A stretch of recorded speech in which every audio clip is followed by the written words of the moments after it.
Praise the Lord. இன்றைய நாளிலும் நாம் கற்றுக்கொள்ளப் போகிற ஒரு வேத வார்த்தை 2 கொரிந்தியர் 4ஆம் அதிகாரம் 8ஆம் வசனம். நாங்கள் எப்பக்கத்திலும் நெருக்கப்பட்டும் ஒடுங்கி போகிறதில்லை, கலக்கம் அடைந்தும் மனம் முறிவடைகிறதில்லை. ஆமேன். இந்த வார்த்தையை நம்ம எப்போல்லாம் தளர்ந்து போகிறோமோ, நம்முடைய மனது எப்போல்லாம் நம்பிக்கை இழந்து காணப்படுகிறதோ, அப்போ எப்போல்லாம் நம்ம கஷ்டப்படுறோமோ, சஞ்சலப்படுறோமோ, நம்மளால் முடியாதுன்னு சொல்லி நம்மளாலேயே தேற்ற முடியாத ஒரு சூழ்நிலையில் நம்ம சொல்ல வேண்டிய வசனம் இது. நாங்கள் எப்பக்கத்திலும் நெருக்கப்பட்டும் ஒடுங்கி போகிறதில்லை, கலக்கமடைந்தும் மனம் முறிவடைகிறதில்லை. ஆண்டவரே, நான் எந்த சூழ்நிலையிலையும் நான் மனம் முறிவடையவே மாட்டேன். நான் எந்த மாதிரி நெருக்கத்தில் கடந்து வந்தாலும் நான் ஒடுங்கி போக மாட்டேன்னு சொல்லி நம்ம இந்த வார்த்தையை அறிக்கை செய்யணும். அன்பான தேவனுடைய பிள்ளைகளே, பிசாசானவனுக்கு நம்ம எல்லாருடைய பலவீனங்களும் நல்லா தெரியும். ஒரு சிலர் பலவீனத்தில் உடல் சரீர சுகவீனமானாங்க அப்படின்னு சொன்னால் அவங்கள அந்த மன அழுத்தத்திலேருந்து வெளியே கொண்டுட்டு வரவே முடியாது, ரொம்ப கஷ்டப்படுவாங்க. அதே போல் ஒரு சிலர் நிந்தனையினால், அவமானத்தினால ஏதோ ஒரு கஷ்டம் அவங்களுக்கு வந்துச்சுன்னு சொன்னால் அதிலிருந்து அவங்களால வெளியே வர முடியாது. அது அவங்களுடைய பலவீனம்.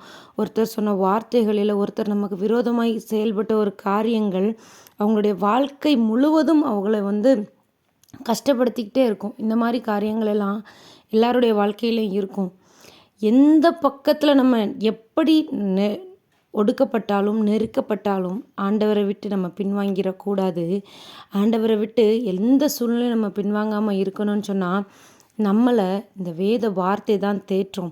நீங்கள் இன்றைக்கி கடந்து போகிற பாதைகள், நடந்து வந்து கொண்டு இருக்கிற பாதைகள் எப்படிப்பட்ட கடினமான, கடக்கவே முடியாத ஒரு பாதையாக இருந்தால் கூட நான் இன்றைக்கு ஆண்டோடைய வார்த்தையை உங்களுக்கு தருகிறேன்.